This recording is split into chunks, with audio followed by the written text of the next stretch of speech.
You can make yourself comfortable. I hope you've got a rum cocktail in hand. I haven't, sadly. I've really got it wrong there. But we've got a great, very special night tonight. And we're going to be talking all things Antigua and Barbuda. So make yourself comfortable. Grab your rum cocktail if you can. And do say hello, of course, as well. So tonight's going to be all about warmth, colour, joy. Well, that's what I'm hoping for anyway. Take us away from, certainly it's very rainy and dark where I am. So really looking forward to this. So we're going to be taken away to the Caribbean and tropical landscapes of Antigua and Barbuda. Hear about unique culture and nature. And all sorts of things. We've got some brilliant talks tonight, brilliant presentations, great videos. So, I think we're all in for a treat.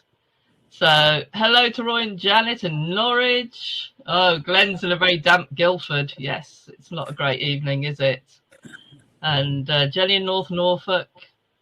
Malachi in sunny Dover. I don't believe you, Malachi. Or maybe it is sunny where you're sitting, no doubt. Hello to Jackie in Burnham. Yeah, Paul, absolutely right. It is just what we need in this miserable weather. And Pamela, another Pamela in soggy Kent. Need the sunshine. Exactly. Hello to Heidi in Germany. Hello, Eugene. Hello, Cliff in Worcester. And okay, the town's in Southern California. I presume that is better than here. Hello, Rosie in London. Stephen Leeser in a wet bath. Oh, yes. Well, we're going to bring lots of sunshine and warmth into your life in the next hour. Hello to Laura in Arizona. Oh, that sounds good. Here in London. Elizabeth in Amsterdam.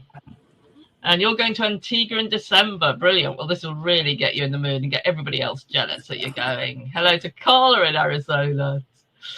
Elizabeth in Amersham. Carol in Paddington.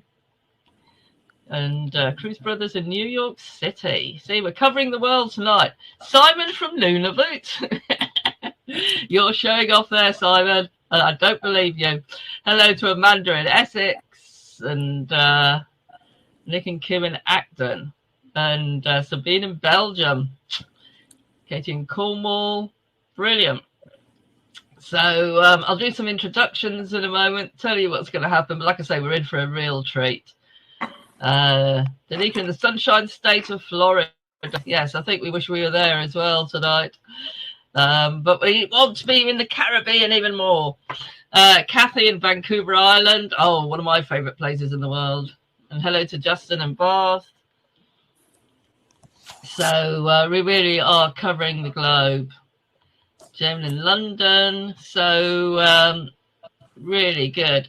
So as I say, we'll be kicking off in a moment. Do get yourself a drink in hand. This does call for rum cocktails if you've got one. And any minute now we will kick off, just seeing if a few more people are joining. For as for these Wanderlust webinars, we know some people can't catch them live. We know some people have to leave before the end, so we are recording it. We will be sending out the link, and we'll also put in any useful information, anything you need to know when we follow up. So don't worry, and you don't need to double check with us, but we will be sending out the link of the recording within the next few days. And Kent in Gothenburg, oh good, Shakira is joining us from the Antigua and Barbuda Tourism Authority in London. So great that Shakira is joining us, and I'm sure she'll be answering questions as well this evening, as is our Rodri. So as ever, those people who've been on here before will know that do feel free to ask your questions during the next hour. We'll get to them at the end, but also we might be able to answer some of them as we go along too. And if you have been to Antigua and Barbuda yourself, well, we always love to hear your impressions and your recommendations and your tips as well. So, um, so basically, yes, we've got some terrific speakers tonight. Just to run quickly through them, we've got Desley Gardner. Desley, do you want to wave? Yay! Desley is a Heritage Resources Officer at the National Parks Authority of Antigua and Barbuda. And as part of her role, she helps preserve Antigua and Barbuda's national heritage, as well as looking after Nelson's Stockyard, the country's only UNESCO World Heritage Site. So welcome, Desley, and I know we're looking forward to hearing all about that. We've also got Anrika Janes, a bit tongue-tied tonight, welcome, who's the Tourism Marketing Officer for Barbuda. So we're going to be hearing lots about Barbuda, which sounds a very wanderlust destination. We've got Arika Hill. Arika is an Antiguan environmentalist who's currently the Executive Director of the Environmental Awareness Group in Antigua and Barbuda. I was delighted to hear that Arika championed the country's plastic bag ban, which, well done. And we'll be hearing from Arika about the island of Redonda. And if you've never heard of it, don't worry. I must admit I hadn't till a few weeks ago. But a really significant island. It's home to globally important seabird colonies, unique flora and fauna.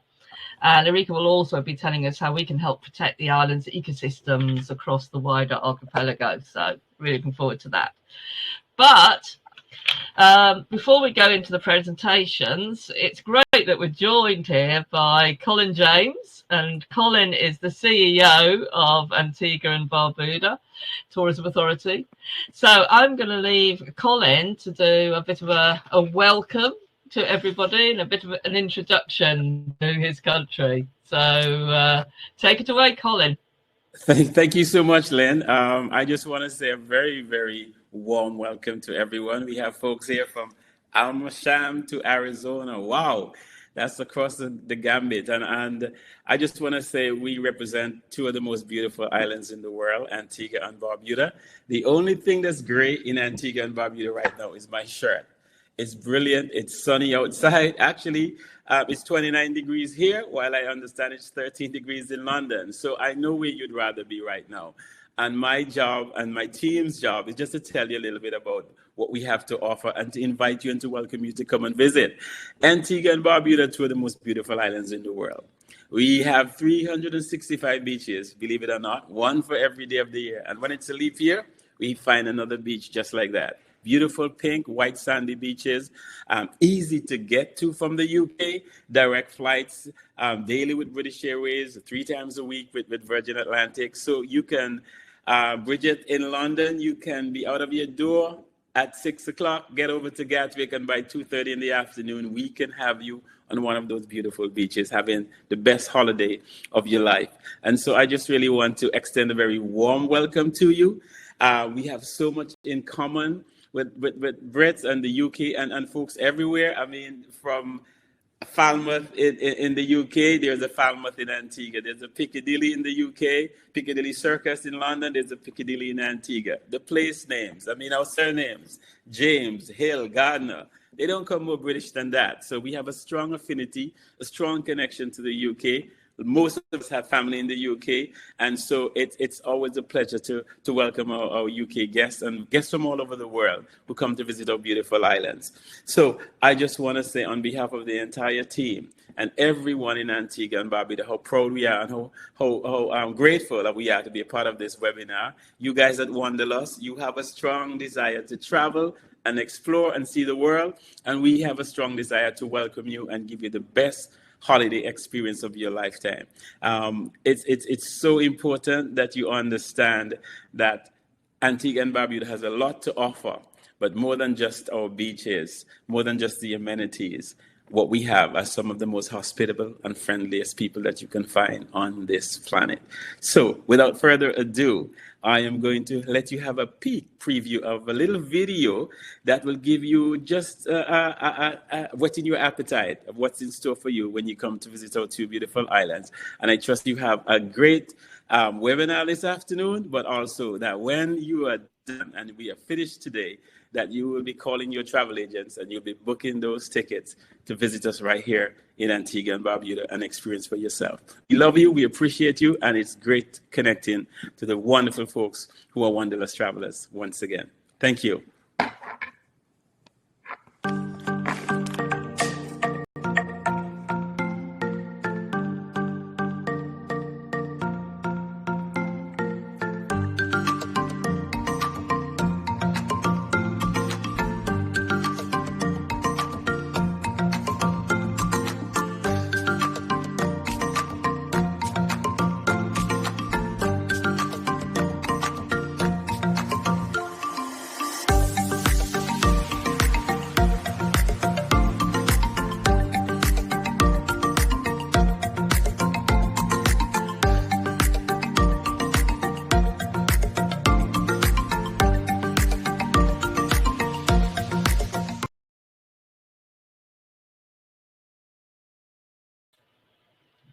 Great.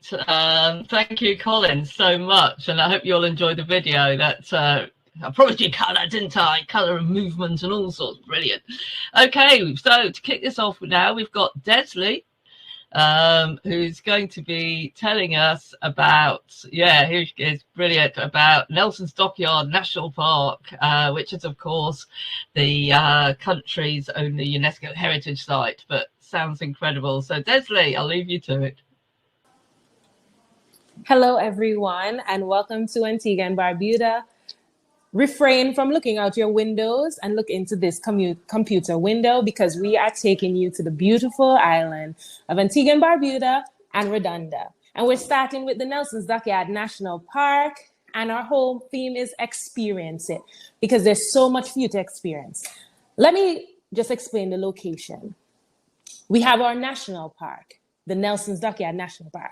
We're located on the south of the island. So when you come in at St. George's at the airport, V.C. Byrd International Airport, you will come down to the south to St. Paul's Parish to the national park. And once you come over Horsford Hill, you're in the national park.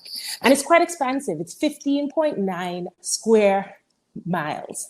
And within the national park is the UNESCO World Heritage Site, the Antigua Naval Dockyard and related archaeological sites. And that is the core of the national park.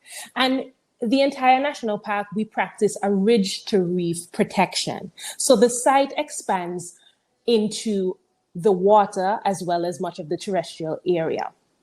So the World Heritage Site specifically is celebrated for its architectural diverse prominence in the Caribbean, as well as its integration of nature into the historical features. So we are established under the criterions 2 and 4 on the UNESCO World Heritage List, and we were inscribed in 2016. This is our first UNESCO World Heritage Site, and we hope to inscribe more. So let me tell you a little bit about the park. We have beautiful Georgian architecture, from Clarence House to Cochrane Lumber Store Hotel to the Block House Military Complex. And right in the dockyard, we also have the sawpit shed and the Master Shipwright's cabin. And this is just a little piece of the architecture. Let me tell you a little bit more about our vast terrestrial hiking trails. We have quite a number of hiking trails that take you through the ruins of all our historical naval sites, because what is at the core of the Antigua Naval Dockyard is the naval base. You come into English Harbor and you're surrounded by these beautiful hills that literally hug you and wrap you. These same hills were what protected these naval ships in the period. So what you'd find is that our beautiful hiking trails have ruins among them, as well as natural ecosystems and beautiful dry tropical forests, whilst in the midst of actual history, leading you to beautiful vistas. So places like the Mermaid Gardens, when you take a hike, you'll find these beautiful, gorgeous, geologically created pools that allow you to dip your toes in beautiful salt water right after your beautiful hike. Or you can take it to the beach. Hiking trails like Middle Ground lead you to beautiful beaches, or Carpenter's Rock Trail that lead you to beautiful Galleon Beach. Middle Ground takes you to Pigeon Point Beach. But also, you can take a look at the terrestrial side from the sea. So if you were to take a boat ride, a snorkeling tour, you'll be able to see beautiful geological formations like the Pillars of Hercules right there from the sea. Or you can see it from the land as well. But you can also dive into the beautiful clear waters and have a look at the natural coral formations or beautiful ecosystems where we have green turtle, we have leatherback turtles, but also our national turtle, the hawksbill turtle, which is actually endangered. So we continue to do the work to preserve their lives here in Antigua and Barbuda. So part of our motto is learn, love, protect. While you're loving, you're also learning. And of course, we are playing a main role in protecting these beautiful marine features that you see when you dive in. So we've also started our coral restoration project, where we have been ensuring that the beautiful coral life that we have here in the national park is protected and preserved. We are impacted by erosion. And of course, coral bleaching has been prominent in the national park as well. So by growing our own coral, we're also fighting against the impact of wave energy on the coastal areas. So our role is not just to provide you a beautiful space, but to also protect the natural and the historical features of the national park. And restore.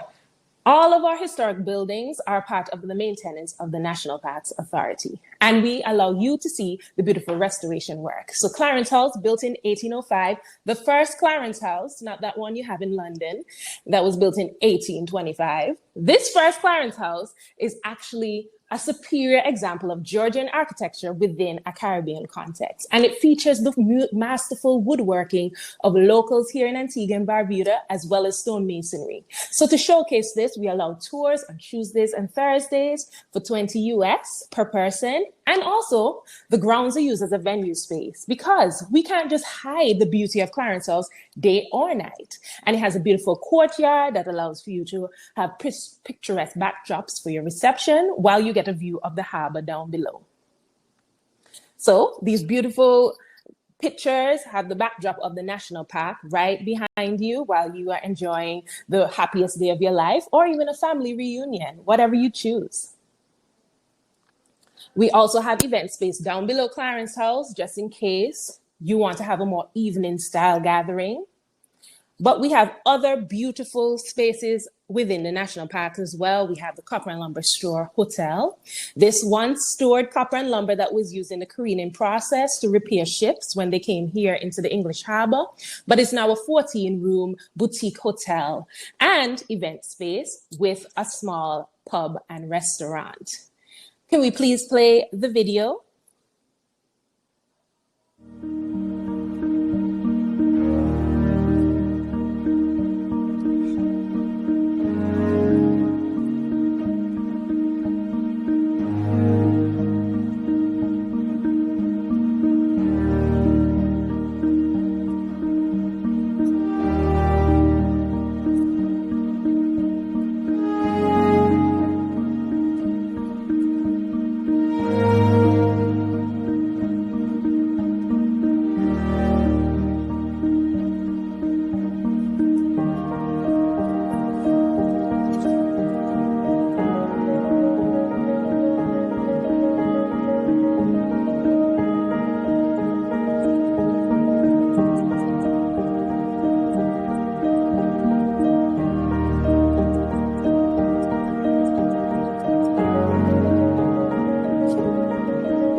That was a beautiful Copper and Lumber Store Hotel.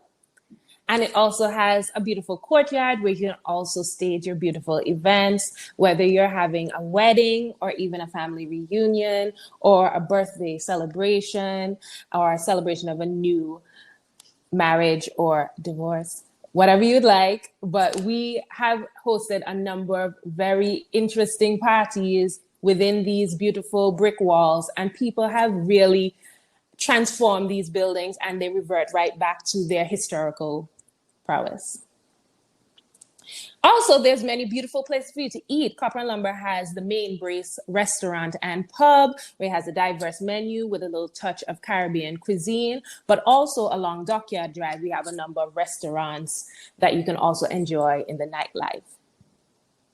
We also have Seafood Friday. Every Friday, the Copper and Lumber Store Hotel hosts this fantastic event called Seafood Friday. It has a diverse menu of seafood items. And of course, we adhere to the different strict rules for seafood consumption throughout the year, because we're also trying to preserve the wildlife that you see when you finish your hike. And of course, sailing. With such a almost 300 years of maritime legacy, of course, the marina has to play a big part. No longer are we careening frigates, but we're hosting mega yachts within our beautiful harbor of English Harbor. But there's also 4 other marinas in Falmouth Harbor as well within the national park. And you can dock up. We can host a boat as small as 40 feet and as well all the way up to 250 foot on our super dock. So it's also a great spot to make memories. We have the annual Sailing Week. Sailing Week is a wonderful race around the island, and it normally ends off here in the Nelson's Dockyard, English Harbor. But also we've hosted international events like the World Optimists with their small dinghies. These children from all over the world have participated in this amazing race, and we've celebrated them and made memories with them as well. But also we're making history here in the Dockyard as we celebrate the contestants that have participated in the Talisker Whiskey Atlantic Row.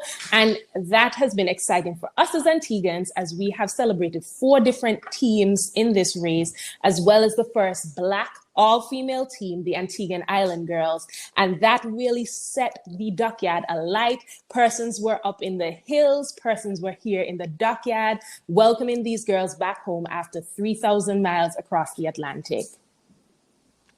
And of course, to end off our annual Sailing Week, we also have the fantastic Dockyard Day event. Dockyard Day is how we give you a little taste of Antiguan culture and vibes, where we introduce you to traditional boat building. We even have fun doing sack race, lime and spoon. And in the midst of that, we have cultural presentations of dancing, masqueraders, Jackadumbi and Makajumbi, and all of this on the stilts, showing off how we celebrate emancipation, giving you a little bit of that in May. So if we could play the video so you can get a little taste of Dockyard Day, that would be great. Me and my team go hardy. Time out in life, yeah. This is the moment they go remember where we both to make it so rare. Time out in life, yeah. All we want is soccer and fun. We ain't leaving till the thing done. This is the time out in life. Time out in life. Time out in life. Time out in life. We also had the time out in life. Time out in life. Time out in life. We also have a time. It's time to party hard. Take a shot, turn it up. Let we start it now. It's been a long time coming. This is what we're waiting for. Come on, come on. You can call me your friends and I gon' call up mine. Tell them we gon' link up and we gon' have a time. Now it's time to free up. Watch the scenery come alive. Atmosphere full of vibe. Hey, hey, hey. So anyway, no. You know my to play, no. You got woman in here, no. And they winding their waist, oh gosh. Why you stay, no. We want to jump and wave, no. We want to shell the place, no. Me and my team go hardy. Time out in life, yeah. This is the moment they go remember where we both to make history. Time out in life, yeah. All we want is go. All right, I hope you enjoyed your time at Dockyard Day. And of course, it's all about learning about Antiguan history and culture. So we do offer general tours of the dockyard, and it leads you up to our Dow's Hill Interpretation Center, where we have a sound and light show. So that's just 15 US entrance. But we do offer private tours as well, where you can get a private tour of the entire national park with a heritage expert, as well as the Clarence House tour. But the most fun that we've had is at sunset at Rum in the Ruins, where we tell you a little bit of history, we tell a little bit about Antigua and Barbuda and Redonda, and we drink rum. So this includes a specialty cocktail that is a play on a tea punch, but also the traditional rum punch, but with a little twist, a little zest. And we call it Amber's Ruinous Rum. And it's quite delicious. And Rum in the Ruins is 25 US per person, or 65 EC. And it is an excellent opportunity for you to see the most beautiful sunset in Antigua from Dow's Hill. And then as you go higher and higher in the national park, the views just get better and better. So this is just from the Dow's Hill Interpretation Center, right after Rum in the Ruins. When we're just a little buzz, we're enjoying the beautiful blues and pinks and oranges. But then if you go a little bit higher to the Blockhouse Military Complex, you have the beautiful brick buildings being the forefront of these gorgeous colors once again. But you cannot forget about the most iconic view of them all, the beautiful Shirley's Heights sunset, which, if you want to top it off with a party on Thursdays and Sundays, there's a nice Sundowners event at the Shirley Heights Lookout Point that you can just really look down on the vast expanse of the dockyard and the national park from Carlisle Bay right to Memorial Bay. And it's just a beautiful opportunity for you to see. I can only show you a picture today. So you need to book your flights right now and head right here so I can meet you in person, all 146 of you. And hopefully we can enjoy the Nelson's Dockyard National Park. And in case you forgot any of the beautiful vistas, I have one last video for you to see. And I hope I'll see you soon.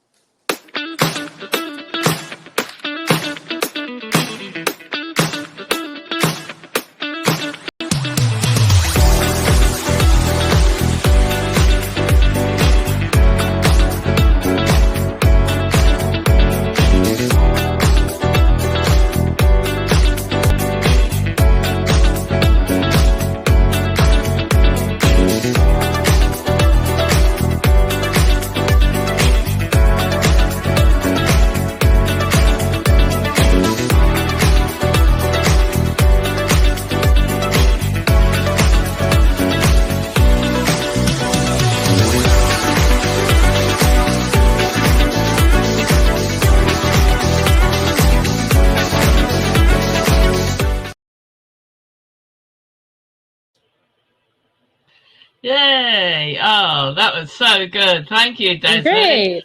I mean, that really got us going. And I think, we're all going to be coming. We all want to stay in that hotel, which looked incredible. Yes, and somebody's already asked, when is Dockyard Day being held? It's normally around May 4th or May 6th. It's the last Saturday after Antigua Sailing Week. Because it's annual, there's no fixed date, but it's normally the last Saturday after Sailing Week. Okay, brilliant. Okay, well, I think sounds like some of us are going to be coming for that. Brilliant. Well, thank you so much. We'll see you later in the Q&A. I've got so many questions for you. So no see problem. you then. All right. Okay, great. So we've got Anrika next. Yay! Welcome, Anrika. So you're going to be telling us all about the beautiful island of Barbuda. So I'll leave you to it. Hello, everyone. It's such a pleasure to be here. And after all that excitement here in Antigua that you've just seen, I'm sure you would want to take a break, slow down, and here is where Barbuda comes to play. So on the beautiful island of Barbuda, today I will tell you things you need to know, how to get there, how to move around, where to stay, places to eat. And on Barbuda, 62 square miles is a flat coral island. pink and white sand beaches. It's a lovely place for you to unwind and just relax. And if you are someone who is into nature and just overall wellness, Barbuda is the place to be. So to get to Barbuda, you have options of flying via the aircraft or helicopter. And as the ferry has a slogan that says, getting from A to B by sea, there's an option to use the ferry, as well as you can do a charter yacht to Barbuda. And via the plane, it's 15 minutes from Antigua, and the helicopter pretty much the same. And via the ferry, it takes 90 minutes sailing across the ocean to Barbuda, smooth sailing to Barbuda.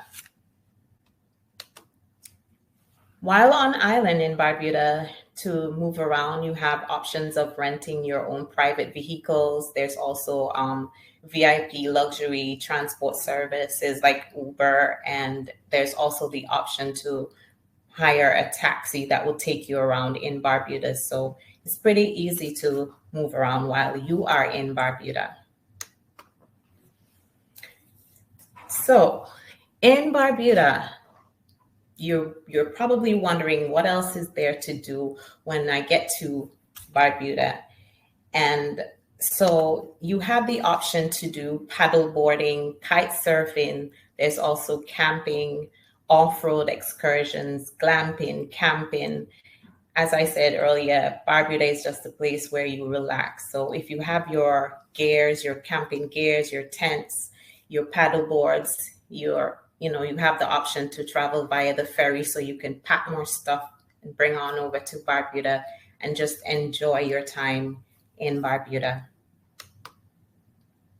For those of you who are into bird watching, we have the famous frigate bird sanctuary.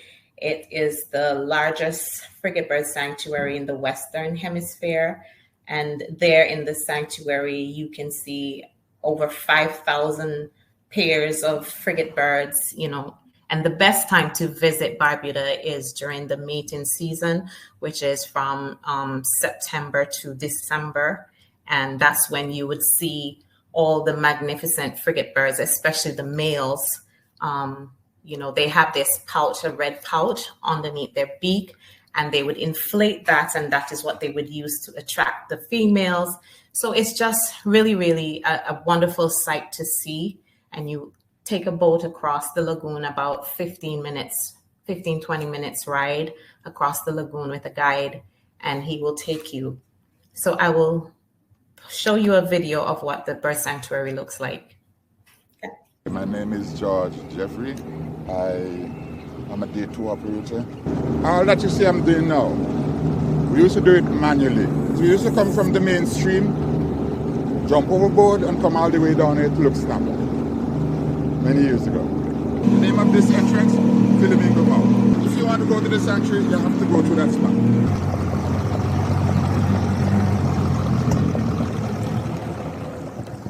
Welcome to our beautiful frigate bird sanctuary. This is the national park, and these guys are national birds. Now the size of this sanctuary is a 1/4 mile wide from east to west, 3/4 mile long from south going north. To identify the birds now, you look around, you're going to see like jet blackbird flying around in there. Those are adult male. That same jet blackbird inflated red balloon during mating season. Then you look around again, you're going to see bird with white breasts, like the one on my left right here in the mangrove. Those are adult female. All the other birds that you see with white head now are juvenile.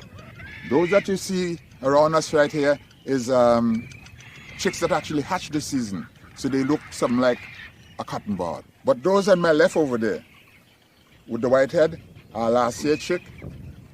And they are pretty close to being adult, but it takes 24 months for them to be adult. When the 2 years come about, the head of the bird change to black. Then we can identify whether they are male or female. Now the main food for this bird is flying fish, fishing out on the Atlantic Ocean.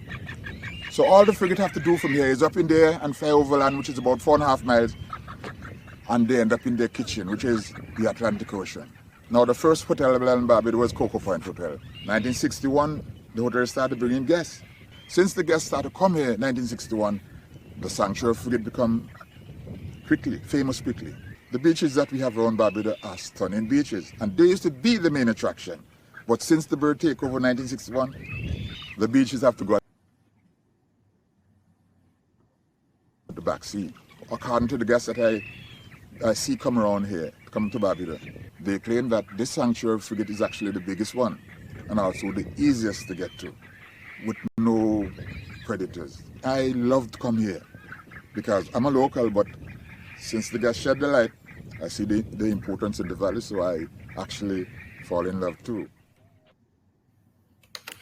Thank you. So there you have the frigate bird. That's the red, with the black bird with the red pouch. That's the male, and of course that's the young juvenile chick there.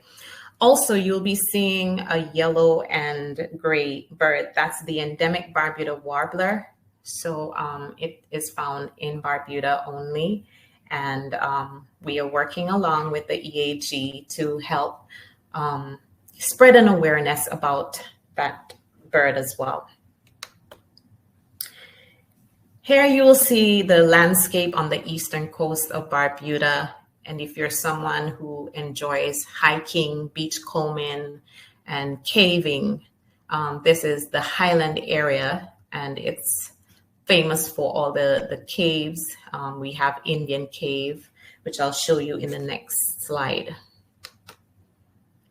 Here you have the Darby Cave. So that's just one of them. It's a sinkhole. You would hike about 45 minutes from the starting point, and you will get to this area called Darby Sinkhole. It's about 400 feet in diameter and 70 feet deep. And what you will notice down in the sinkhole is that the whole terrain is different from the on land. In the sinkhole, it's like a lush rainforest, and you will find some palm trees and fruit bats and other sorts of species that you wouldn't see on a regular on land. So it's a beautiful place if you're into hiking and just nature. It's a beautiful place to visit once you are on land in Barbuda. Here is a picture of one of the cave. It's called Glowing Cave because of you see at the top there, the light that shines down into the cave. So it gives it that effect right there.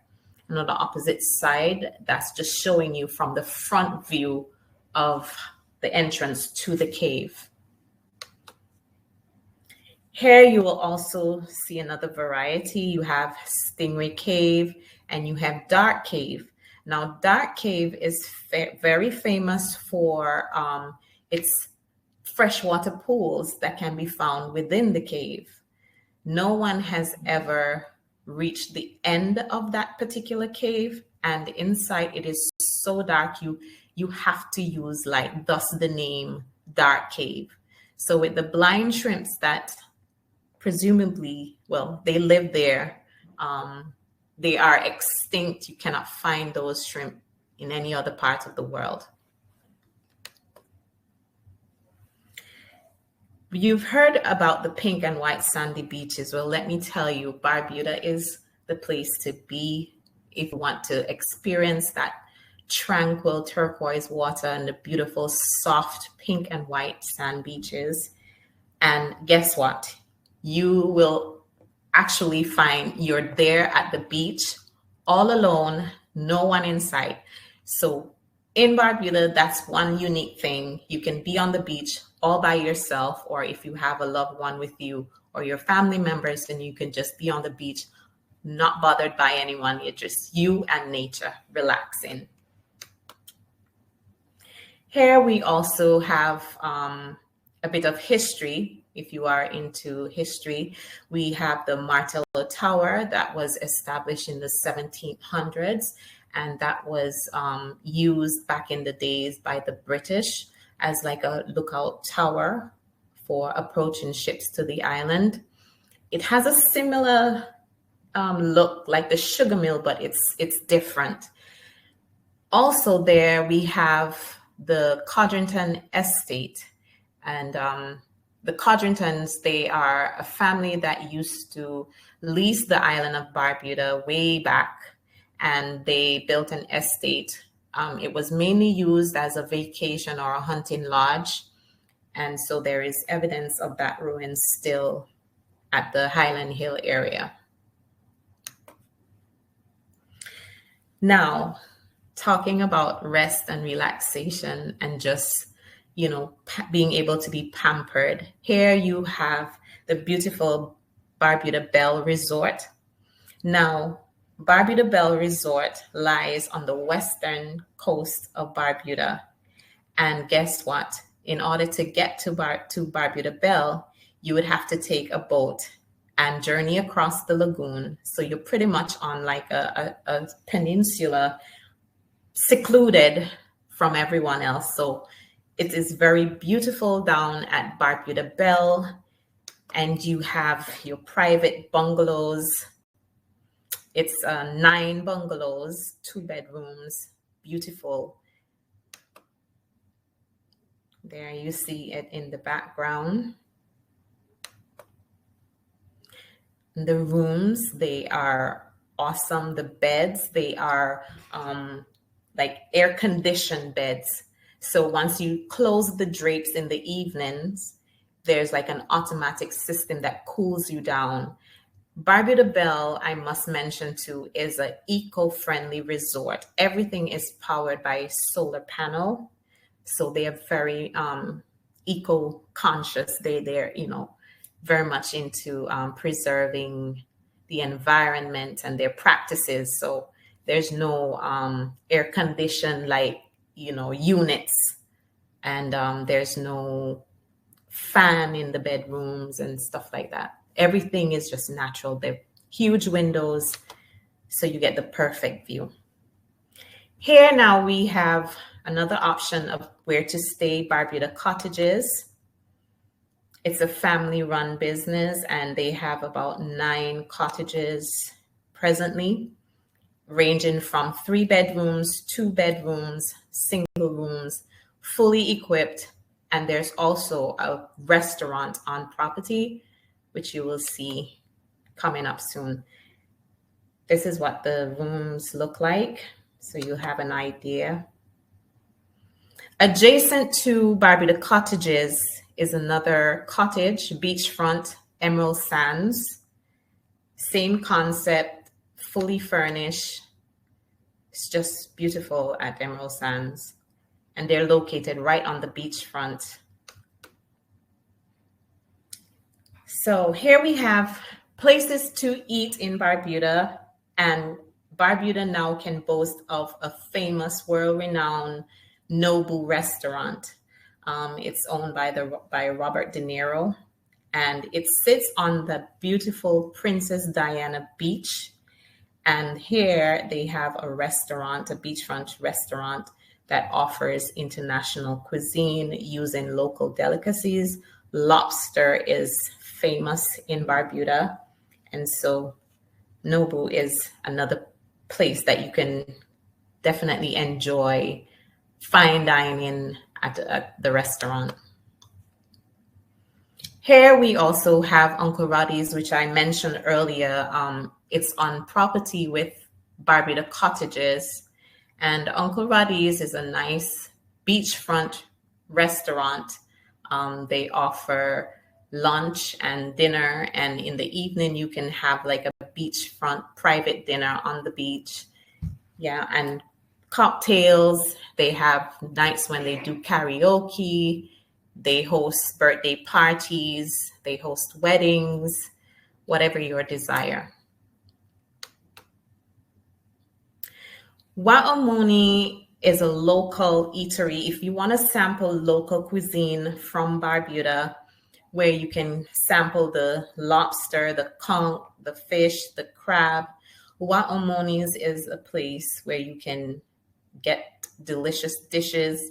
You have sandwiches, you have burgers, you have subs, and Wa'omoni is the Amerindian name for Barbuda, where you have Wadadli and Wa'omoni. And so the owner saw it fitting, you know, to be authentic and give it that name, Wa'omonis.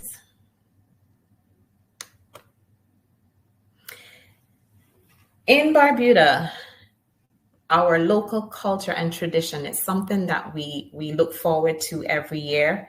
And just as in Antigua, they would have Carnival, we have a smaller version of Carnival, which is called Caravana.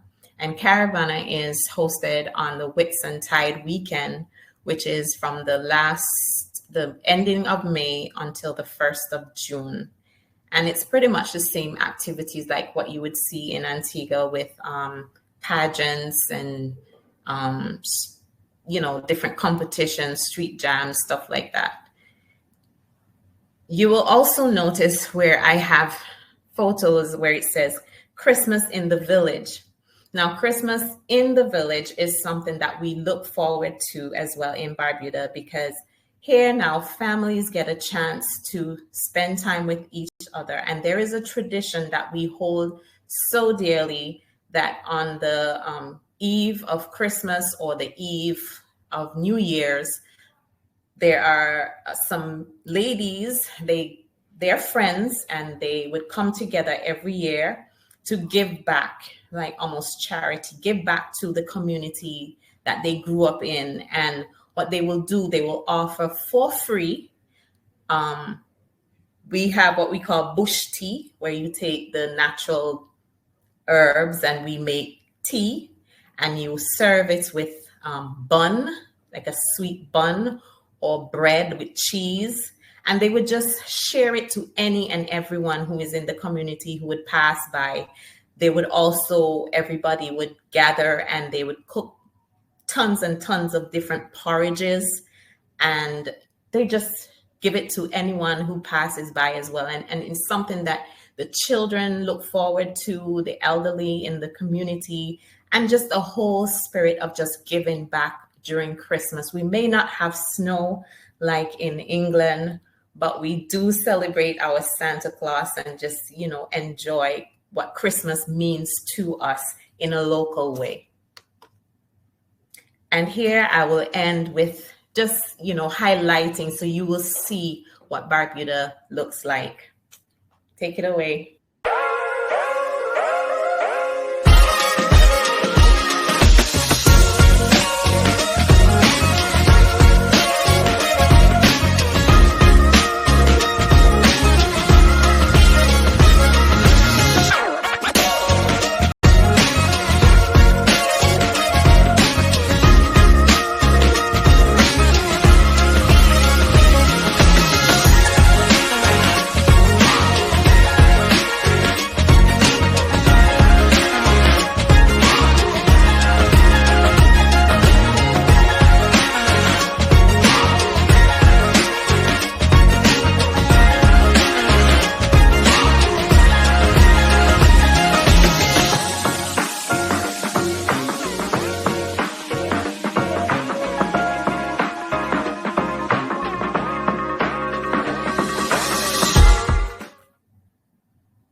Didn't that look wonderful? And all that pink sand. I'm not even a beach person, but that looked incredible.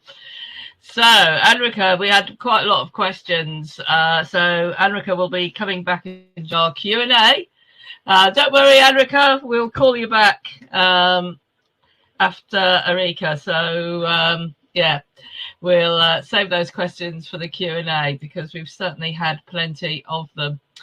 So, last but not least, and I'm really looking forward to this, we've got Arika. Welcome back, Arika, who's going to be telling us all about the incredible volcanic island of Redonda and just about conservation generally within the country. So, I'll leave you to it, Arika.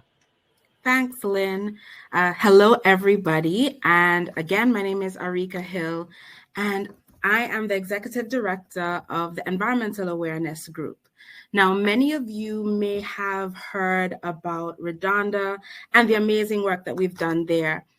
But I think maybe the best way to show you a bit about Redonda is through this short video. This was Redonda in 2016, an island in the Caribbean that is a part of Antigua and Barbuda. This is Redonda today.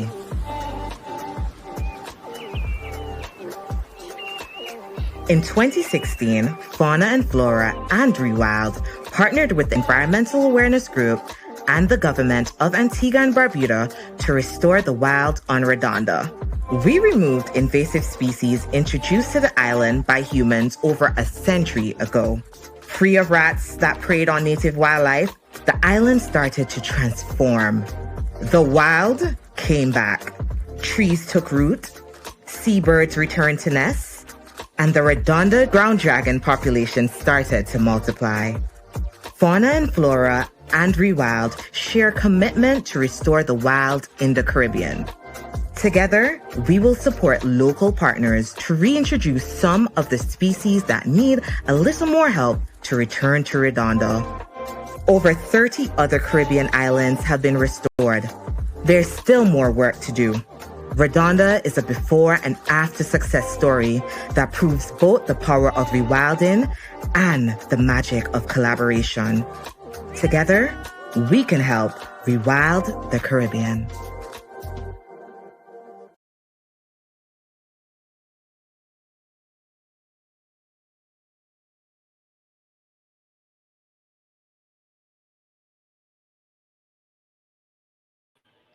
Sorry, Erika, you're on mute.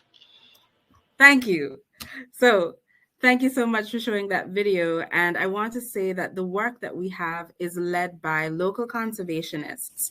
So interestingly, who you see on the screen right now is Janella Bradshaw, who is our Redonda Ecosystem Reserve Coordinator, and the president of the Environmental Awareness Group, Jermaine Jarvis. Now, they go very often to Redonda to keep it free from invasive alien species, as well as to track our conservation success. Now, the work is really not for the faint of heart. As you saw, Redonda has these really steep cliffs, and it's really only accessible by helicopter.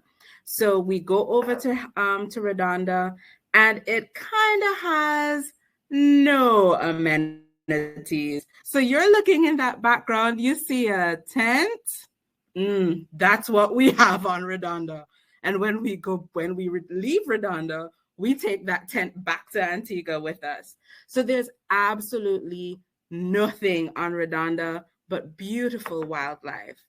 And so maybe you're thinking, no amenities, no ease and comfort, but where else would you be able to see populations of nesting brown boobies, of which Redonda holds 1% of the world's population?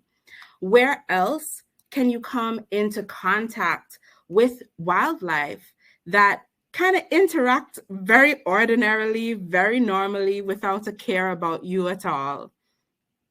Where else can you see masked boobies at a sunset, where you can also look over to the neighboring island of Montserrat in the background? Or where can you see nesting populations of the magnificent frigate bird right in front of you?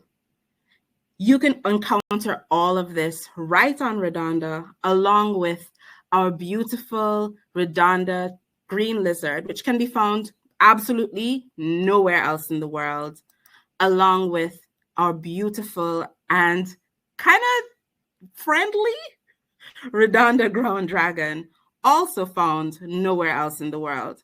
And that's kind of cool because whereas Enrica spoke a bit earlier about the Barbuda warbler, and I noticed somebody said, oh, but I see warblers in Dover. You see warblers, but I can assure you, you've never seen a Barbuda warbler because it can only be found on the island of Barbuda, not even in Antigua. Similarly, our Redonda ground dragon, the Redonda tree lizard, and the Redonda pygmy gecko can only be found on that 1 mile long island of Redonda.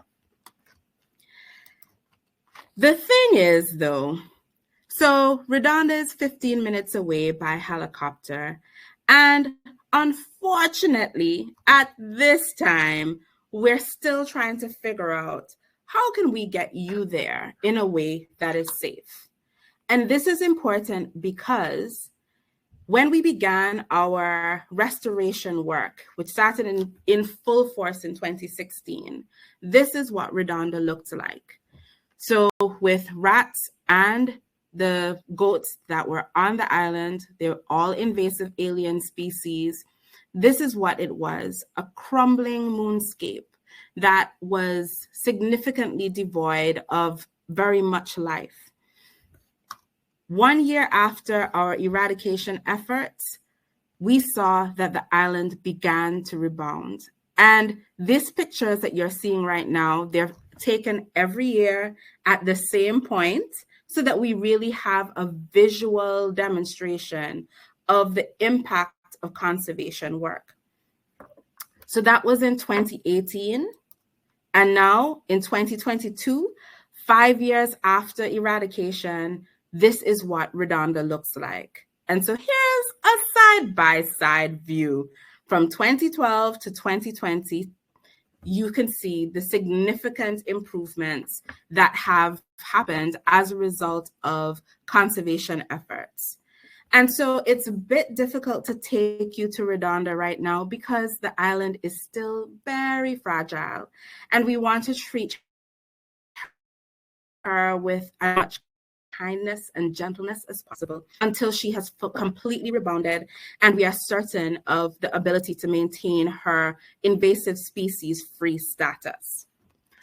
So maybe you're kind of thinking, so you're telling me about Redonda, you're telling me that she's gorgeous, but how am I able to, I'm not able to go there. Who are you to tell me I can't go to Redonda? Well, we are the Environmental Awareness Group, and we have been around for the past 30 years. And the core of our work has been in restoring islands from the state of being overrun by invasive alien species to being completely back to what they should be. Now, our work focuses on key species. So we focus on our critically endangered endemic Antiguan racer, which means it can be found nowhere else in the world. We focus on, which can be found nowhere else in the world, yes, but on 4 of our offshore islands. Antigua and Barbuda has 51 offshore islands, and our Antiguan racer can be found on only 4 of them. And the Environmental Awareness Group maintains 16 of the islands to ensure that those Antiguan racers are absolutely perfect. We also do work on our mainland beaches where we do a lot of sea turtle conservation, ensuring that our critically endangered species of globally significant sea turtles are maintained. And that is done in collaboration, like with national parks. I heard you, Desley. We are out in the field together. And we also work, of course, on the beautiful island of Redonda. And our work is done through collaborations with the government of Antigua and Barbuda, the private sector, other NGOs, and a whole slew of conservationists here in Antigua and Barbuda. The great thing about our work is that we are with a small team of 11 people who are from Antigua and Barbuda and from the region, along with about 70 volunteers from across the island. Now, while Redonda is not available right now, let me tell you what is possible for you to do with the Environmental Awareness Group. Unlike both Enrica and Desley, who have very developed tourism products, are just amazing. And honestly, as an Antiguan, even though I've done most of those activities already, I watched their presentation and I was just like, I need to go and do these things again, because trust me, chef's kiss, they're all perfect. But the difference with what we want to do with you as the Environmental Awareness Group is that we want to show you the underbelly of conservation action. So we want to take you on Snake Expedition, where you can see for the first hand the beautiful Antiguan racer, which can be found nowhere else in the world. Now, when we take you to see the Antiguan racer, you will be involved in some of the activities that we do to conserve this important species. Here we have Josh L. Wilson, our wildlife officer, who finds the snakes out in the wild. We tag them. We take a lot of their data. So we find out, okay, this particular one, when did we catch it first? How is it doing? Has it grown? Is it fatter? Can we tell that it's eating very well and things are good with it? And then we release it again into the wild. When you go out with Josh L., while you may not be necessarily doing a lot of the tagging, you will at least get to experience what it's like to hold an Antiguan racer, maybe try to catch it. And of course, I have no guarantees that you're going to see it on any given day, because that all depends on whether they're feeling in the mood to be friendly that day. I would like you to know, of course, that our Antiguan racer, non-venomous, non-poisonous, they are actually the most calm snakes in the world. They're absolutely delightful. And in my personal opinion, very cute. We also want to take you on birding activities. Now, if you're maybe not inclined to run into, go off to the offshore islands and kind of have to do a bit of heavy work to find a snake, maybe you're kind of interested in seeing some of the birds here in Antigua and Barbuda. Well, we've got you sorted. We would like to take you into the bush to see some of our beautiful birds, such as the banana-quit hare, or to wetlands where you can witness so many globally important birds in their natural habitat out in the wild.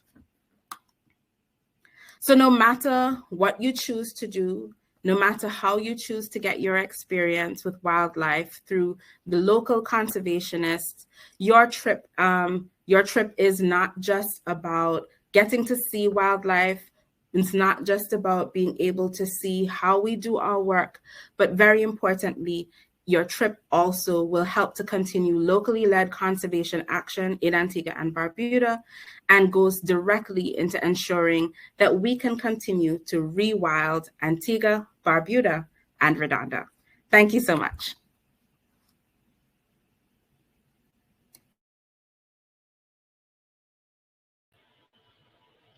Oh, great. That was, I just love that. I'm really into wildlife anyway, so I definitely want to visit some point and do a lot of that. So thank you so much, Erika. That was brilliant. Okay, we're running over time slightly, but we have got lots of questions as well. So we are going to whiz through some questions. So can I invite back Desley and Enrica as well? Hi. While they're coming back. Hi there. Erika, what's your favourite bird, favourite critter? Ooh, my favorite bird. So I love warblers in general. There is a yellow warbler, which you can find in Antigua and Barbuda. It's very similar to the Barbuda warbler, but it's just all yellow. And the song, they just sing so perfectly. Oh. It's great.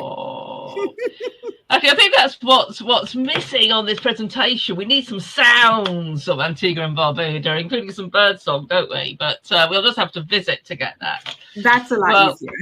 Yeah, that'd be a lot easier. I loved it when Colin said about, you can be at Gatwick at whatever time it was in the morning, and then be in Antigua and Barbuda in the afternoon. Fantastic. Right, let's look at some of the questions. So right, we had a couple of questions about getting between Antigua and Barbuda on the ferry. So can anybody tell me about that? Tell us about that. Where do we get the ferry from? How long does it take? Okay, so the ferry is located in St. John's at the Heritage Key Pier, and it's quite easy to find. Once you enter into St. John's and you venture down into the Heritage Key area, you will see where the ferry is docked, and you can take it from there. Okay, terrific. So how long does it take? The ferry takes 90 minutes. Okay. Yes. Well, that must be really fun to do. And while I've got you, can the Martello Tower still be visited on a tour? It can be visited, but the only thing, since the passage of Hurricane Irma in 2017, we had someone do an assessment, and it was recommended not to have persons actually, because there was like a side stairs that you could climb on top of the landing of the tower where you can view around. And so right now you can still visit the area, but just not permitted to climb up the stairs and go on top of the landing. Hopefully, once we get funding to do some restoration, we can have that tour fully back on track. But you still can go there and visit it. But you can still visit anyway for now. Okay, yes. Brilliant. Right. Arika, what's the best time of year to visit for birds and wildlife generally? Is there a particular time of year?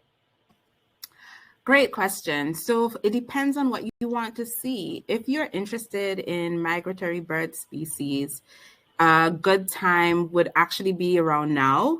And then there's a little lull. And then you can start back up in about May. And you, especially if you want to go to the offshore islands to see the migratory birds. Now, I can actually tell you that during the June, between May and June, and you head over to the offshore islands, it almost feels like there's no space to walk because there's so many birds. Your boat over, you're seeing birds. They're like flocking, heading over to the offshore islands. You get there and they're everywhere. So yeah, it's a great time. And it's not just like you're going to see not only laughing gulls, you're going to see red-billed tropic birds. You're going to see noddies, which are adorable. So it's a really good time to see quite a good number of birds on our offshore islands. Yeah. Oh, wonderful. In fact, can anybody tell us a little bit about what the seasons are generally anyway? Is there any time we shouldn't visit at all, Antigua and Barbuda? Who would like to take that? Well, we know about the hurricane season because we just experienced a storm a few days ago. So, July, August, well, more so September, it seems to be the hot month for hurricanes. So if you're planning your visit to Antigua, be sure to do so late June, early July into August. But try avoid September if you can. Okay, fair enough. Right, Desley, how does the carnival differ from the one in Barbados or Curacao? Our carnival is quite exciting. I'm not saying that Barbados and Curacao is not exciting. However, we have our pre-carnival starting from June, going down into July. And then once at the end of July, we have that week-long explosion of mass and pan and calypso and soca music. That is the vibe in time. And in the midst of that, we have in the most beautiful weather. You might have early morning rain and then beautiful sunshine by 9 o'clock. And it's just the best time to be in Antigua, at least for me, because the whole island is buzzing. Right? So we're buzzing in the middle of St. John's as we have our bacchanal, but then also after you're done wet down and paint down at Juve, you head to a beautiful beach, you wash off, and you go back on the road again. So everything is just in close proximity. There's always a good place to eat. There's always a good place to fet, and the fun can done because Antigua have rum. So of course. Now, Enrica, I've got a couple of wildlifey ones for you. Obviously, we saw the frigate bird sanctuary. So somebody's asked, is the bird watching tour a private tour, or is that just Yes. So the bird watching tours that can be arranged through a private tour guide who will take you to the tours. So it can be arranged. Okay, and also. I think I know the answer to this, but when you were talking about Dark Cave, Deborah's just asking, was it shrimps that you were talking about? Yes, shrimps, blind shrimps, and it's a rare blind shrimp. Oh, wow. Okay. Brilliant. Right, there's lots of questions about the accommodation, because I think both of you, Desley and Erika, the accommodation just looked wonderful. We were all oohing and ahhing over that. So I think what's best, just as a reminder, and I know some people have had to leave or left, we will be sending out the follow-up email. We'll be sending the link. And for all the people who couldn't join us live, they've got the link. But we'll also be sending out any details. So I think what we will do is we'll get the names and the website, addresses for the accommodation that you both mentioned, because people were absolutely swooning over those. And we have several questions, so that would be really good. Erika, somebody's asked about, is there a tourist fee for conservation? Is there any sort of fee that goes towards conservation? Yes. So we are actually working on tourism packages, and we'll have that ready for January 2024.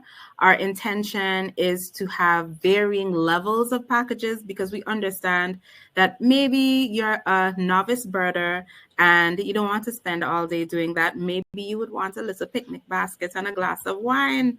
So we're preparing all those different packages, and I invite you to follow us on socials at EAG Antigua, and you'll get all the details there. At the EAG Antigua. We'll put that in the follow-up email as well, so that anybody has that. We are definitely running out of time, so just one or two more questions very quickly. Can anyone clarify, are the mosquito nets around the beds, because they all look so beautiful, don't they? Are the mosquito nets around the beds for sandflies? Yeah, why are there mosquito nets, besides looking romantic?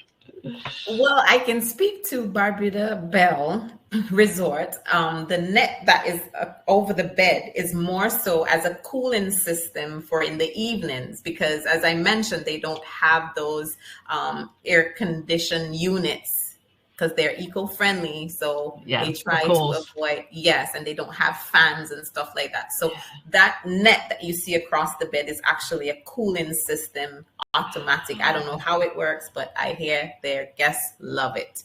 It keeps them cool during the nights. Yeah.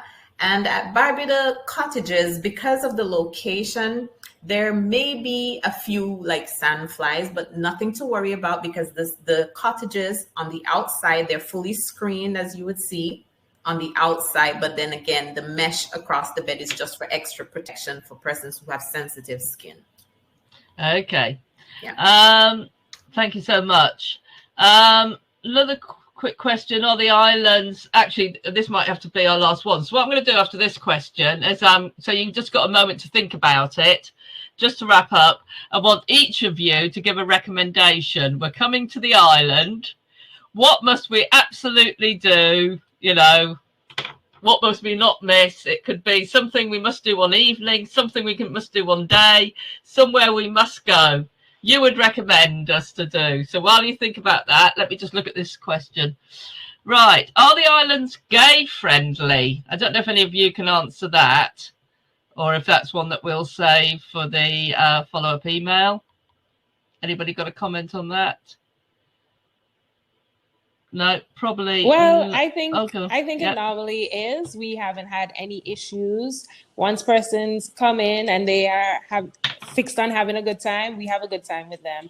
I have never had any negative interactions just yet, but I hope we don't have any. So looking forward to welcoming everybody. Once you tell us what it is if it's he, she, whatever your pronouns are, we respect it and we welcome you. Sounds such a friendly, welcoming destination. And very quickly, are there any volunteer opportunities in the islands? I don't know if that's what type of volunteering. So I'm assuming that's a question for me. But yes, of course, there are volunteering opportunities, especially if you're going to be staying here for a long time. We have turtle patrols, we have bird and lizard surveys, we have biosecurity that we do on our offshore islands. If you want to be a part of the EAG from that standpoint, we do invite you to come. We do also encourage you to offer a contribution towards the efforts, because conservation work is expensive and it's continuous. So any support to the work is greatly appreciated. That sounds good. I presume the details are on the EAG website, are they? Is there any details on there? Yeah. So everything that you will need to know, you can also find on our socials as well. Okay, brilliant. Okay, so we are going to have to wrap up, and we will be sending out that follow-up email with lots of useful links in it, and of course the link for the recording for tonight. So I hope you, the three of you, have thought about your recommendations. Let's start. Enrica, what's yours? Well, for me, absolutely, the Frigate Bird Sanctuary is a must-see place to visit. But definitely the Pink Sand Beach. And Uncle Ruddy's, I'm tossed between Uncle Ruddy's and Wa'omoni's. Wa'omoni's because you would get to eat the local food, the deer, the crab, the lobster, the conch. And we have something we call roast dumpling on a Saturday morning with fried fish and your bush tea. You cannot miss that. So that's definitely a street food thing on a Saturday morning from 5 a.m. From 5 a.m. But I presume it's worth getting up for. Yes. So brilliant. Street food on a Saturday morning. Yeah. Yes. Dumpling. Yes. And of course, Uncle Roddy's in the evening if you just want to have a nice dinner. Yeah. Oh, wonderful. Okay, Erika, what's yours? So I'm going to be very sneaky and say that I would actually recommend going to Galleon Bay in the Nelson's Dockyard National Parks, because not only would you potentially go and snorkel and see some green turtles that live there, and they're so beautiful, but if you swim out a bit further, you'll also get to see the coral trees and the nursery that's there. It's a beautiful swim. It's a beautiful environmental activity. And if you like a good swim, it's great. That sounds wonderful as well. Yeah, I definitely want to do that. Now, Desley, I hope you weren't going to say the same. Oh my! This is like the hardest questions I've ever had to answer. But if I had to say one thing you had to do was get that iconic view from Shirley's Heights. You've seen it on the website, but it's nothing unless you're there. You're feeling the breeze hit your face. You're smelling the salt water. You're drinking your rum punch. And you're just enjoying the ending of a beautiful day in Antigua. After you've booked 15 days, you've spent a week in Barbuda, you've spent a week in Antigua, you spent your one day at Redonda, so that you get that last view at sunset before your flight. Right? Wonderful. Oh, what a way to finish. Oh, yes. Absolutely. No, that's brilliant. That's ace. Well, thank you so much. Yes. That's been absolutely fascinating. And I'm sure everybody really enjoyed that. And we'll be including your recommendations in the follow-up. So thank you all. Good night, everybody. Thanks for watching. Thank you. Thank you. Bye. Bye.